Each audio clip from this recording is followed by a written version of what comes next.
Hello everyone, welcome to dreamy journey. আমি দেবকর্ণা। আজকে আবার একটা নতুন দিনের নতুন গল্প শেয়ার করছি। তো আজকে শনিবার, আর সকাল সকাল উঠেই আমরা রেডি হয়ে গেছিলাম।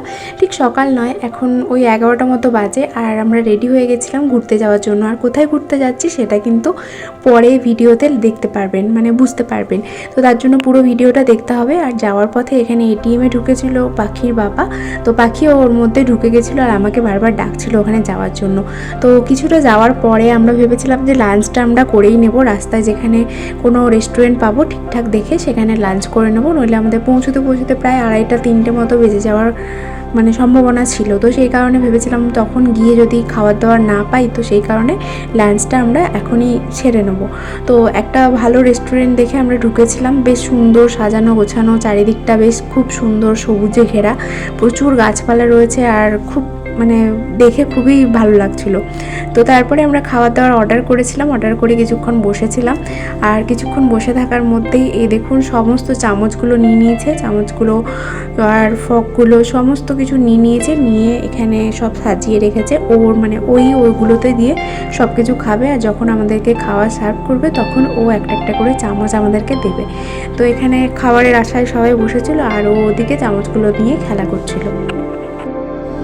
আর এই দেখুন, এই বোতলটা না আমি পেন্টিং করেছি, তো কেমন হয়েছে কমেন্ট করে জানাবেন। আর এটা আপনারা দেখতে পাবেন, আমার আরেকটা চ্যানেল আছে গ্যালাক্সি মাইন্ড, ওর মধ্যে এই পেন্টিংটা দেখতে পারবেন। তো এই ছিল রেস্টুরেন্টের ভেতরটা, বেশ ভালোই ছিল, সব কিছুই ভালো ছিল। আর খাবারের মধ্যে আমরা অর্ডার করেছিলাম রাইস, তারপরে চিকেন কষা, ডাল, আর মিক্স ভেজ, আর হচ্ছে একটা ফ্রাই মাছ ভাজা। তো মাছ ভাজাটা খুব বাজে ছিল, আর চিকেন কষাটাও খুব শক্ত শক্ত ছিল। ভাত ডাল এটা ঠিকঠাক ছিল, আর স্যালাডগুলোও ফ্রেশ ছিল।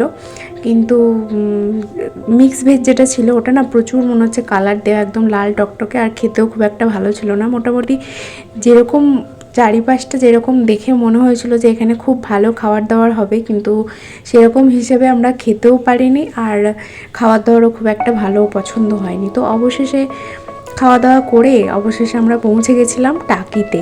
তো হ্যাঁ, আমরা টাকি এসেছি। আর এখানে দেখুন, এই যে এখানে নদীটা রয়েছে, আর নদীটা বিশাল বড়। এই প্রান্তে হচ্ছে ইন্ডিয়া, আর ওই নদীর ওই প্রান্তে হচ্ছে এখানে বাংলাদেশ। তো এই যে ঘাটটা দেখছেন, এই ঘাটটা থেকেই নাকি এখানে দুর্গাপুজোর যে ভাসান হয় না, সেইটা এখান থেকেই হয়, দুর্গাপুজোর ঠাকুর বিসর্জন এখান থেকেই হয়। তো এখানে মেয়েও দেখছিল, ওরও বেশ মজা লাগছিল। ওর ঘুমোতে এসেছে, আর আসার পর বলছে আমি ঘুমোতে পৌঁছে গেলাম এখানে। তো ওর বেশ মজাতেই ছিল। তার আগে পর্যন্ত ও বিরক্ত হচ্ছিল যে কখন পৌঁছবে, যেহেতু বাচ্চা তো, আর বাইকের মধ্যে অনেকক্ষণ ধরে আসছে, আর ওর ভালো লাগছিল না।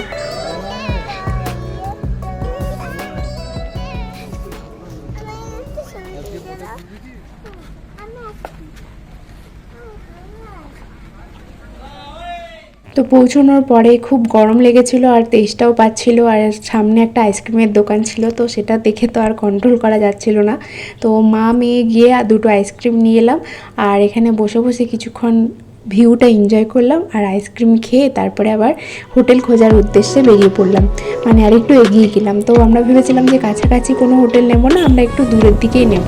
কাছাকাছি তো নদী দেখা যাচ্ছে, আর একটু দূরের দিকে গেলেও নদী আছে, নদীর সাইডেই, রিভার সাইডেই নেব, কিন্তু যাতে একটু ভেতরের দিকে হলে রেটটা কম হয়। তো এখানে একজন অটোওয়ালা বলেছিলেন যে এখানে একটা টাওয়ার আছে সামনে, তো ওই টাওয়ারের কাছে নাকি একটা গ্রিন হাউস বলে একটা রিসর্ট আছে, রিসর্ট নয়, একটা হোটেল আছে। তো ওটাতে ভাড়াটা একটু কম নেবে, তো সেই কারণে আমরা ওখানেই যাচ্ছিলাম প্রথমে। আর এটা না প্রায় 1.5 কিলোমিটার মতো ভেতরে ছিল। তো আমি তো ভাবছিলাম যে এত ভেতরে নেওয়ার থেকে আগেই নিলে ভালো হতো। তো তারপরে মনে হলো যে এটা বাইকে গেলে অতটা ভেতরে কিছুটা রেট যদি কম হয়, তো হোটেলটা যদি ঠিকঠাক হয়, তো তার জন্য দেখতে গেছিলাম আগে। তো আমাদের তো এক রাত্রি কাটানোর ব্যাপার, একটু মোটামুটি হলেই হয়ে যাবে। তো এই দেখুন, এখান থেকেও কিন্তু পুরো রাস্তাটাতেই নদীটা কিন্তু একদম সাইড থেকেই দেখা যাচ্ছে। আর এই হচ্ছে হোটেলের ভেতরে আমরা প্রথমে রুমটা দেখতে গেছিলাম। এই একটা রুম, এইটার ভাড়া ছিল 1,500 টাকা, এটাও এসি। আর এর পাশে একটা রুম আছে, সেটাও দেখেছি, তো সেটার ভাড়া ছিল 1100 টাকা। সেটা তো এসি আছে, কিন্তু হয়তো কিছু ডিফারেন্স আছে টুকটাক, সেটার জন্য সেটা রুমটার ভাড়া কম, আর এটা বেশি, তো আমরা এটাই নিয়েছিলাম।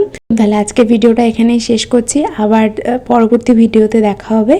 আর কোথায় কোথায় ঘুরলাম এখানে গিয়ে সেটাও অবশ্যই শেয়ার করব পরবর্তী ভিডিওতে। সবাই ভালো থাকবেন, সুস্থ থাকবেন। যদি ভিডিওটি ভালো লেগে থাকে তাহলে অবশ্যই একটা লাইক করে দেবেন আর শেয়ার করে দেবেন। তো চলুন তাহলে আজকের মতো টাটা।